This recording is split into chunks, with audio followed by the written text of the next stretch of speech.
Uy, hello everyone, it's me again. Uy, your marketing professional here at Toyota. So today's vlog natin is the 2024 Toyota GL Grandia automatic transmission and manual transmission. So parehas lang naman sila except dun sa transmission nga. So yan. So nagkaroon na ng price increase to so popost ko na lang yung presyo nito sa description. Okay? So ikutan na natin tong unit na to. So wala naman siya pinagbago sa previous na ano natin, unit. Year model pa lang. Wala pa siyang minor change or major change. So since 2019 no nagkaroon na ng uso yung ating mga high A's. Okay? So compare dito sa GL and SG yung kanyang fog lamps sa ito pa ganun, ito bilog. Okay, so parehas naman silang merong front sensor, wala lang front camera to, then iba yung headlight nya, ayan, para makakita na rin natin if in case sa pipilian niya yung dalawa. Same makina lang din naman sila, so iba lang din ang design sa grill natin. So buksan natin yung kanyang makina, hood. Medyo mabigat, kagaya ng kabila. Ayan. So parehas lang din naman siya. 2.8 engine. Sarap drive niyan. Yung tita ko meron yan kaya hindi pa ako nakakasakay sa kanila.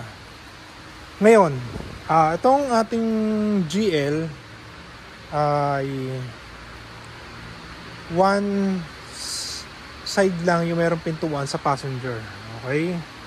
Then tignan na rin natin kung ilan yung kanyang capacity.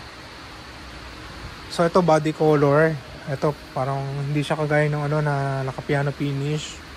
Plastic lang din siya. Side medyo masikip lang guys side turning lamp.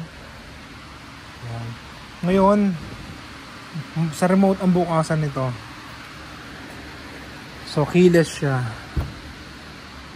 Kaya lang guys hindi na ako makakapasok sobrang sikip baka magasgasan ko yung unit. So papasilip ko na lang yung loob niya. Ayan.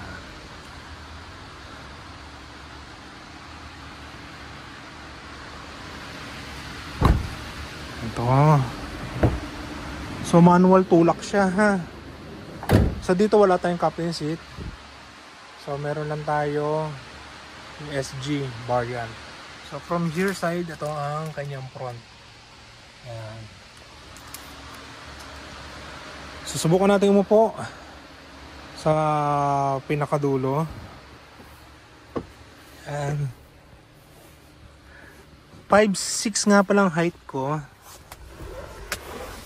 Ayan, so kahit masikip, kahit maipit yung tiyan ko. Sige, buksan na natin yan. So ayan. So ay lang naka 0.5 zoom kasi ako So medyo ayaw milo. Ito na lang. Ay medyo nag-enhance yung kulay. Ayan.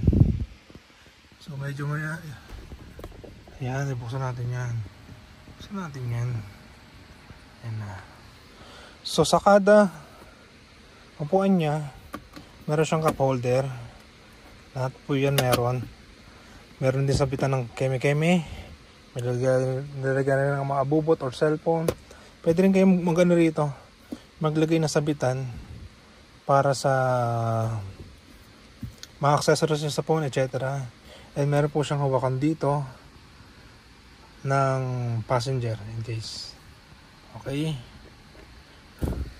So kung ilan seater siya, 2, 3, 4, 5, 6, 7 to 8, 9, 10 yung akin, 11 and 12.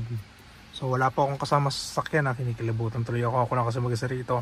So 12 seater po itong unit na to, yung SG. Isa 10 seater. Tourer and GL parehas lang yan, 12. Commuter, Decon at saka Commuter Deluxe 15. Okay. Yung cargo ano po yun, 3 seater lang. Okay. So lipat na po tayo sa likod. Ay ko, lipitsan ko. Yan.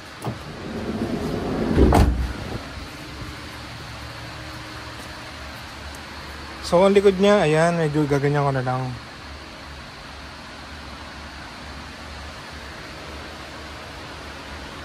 Wala, as far as I know, wala siyang back camera, no? Hindi, meron na. Sorry. Nag-upgrade nga pala to. Yung previous yung wala. So may add-on yun. So dito na tayo sa driver side. Ano bang makikita natin? So wala siyang mga controls kagaya ng SG. Dito ang dami niyan, tsaka sa kabila. So manual na pihitan to. Yan. Yan, may lalagyan na pa sa ilalim. Ayan pa yan. Yan, so malaki yan. So yan po ang ating GL Grandia. Okay. Himala, wala akong nakikitang tourer. Yan. So ito kasi pagdating, lahat ng units na yan, PDI yan or pre-delivery inspection. Baka mamaya pag-deliver dito may sira. So magandang ma-check na kagad. Okay? So again, if you're planning to buy brand new Toyota cars, you may contact me at 09310-481024. Okay? So be ready na rin po yan. Tawag lang kayo sa akin. And hope to see you in our dealership. Bye everyone!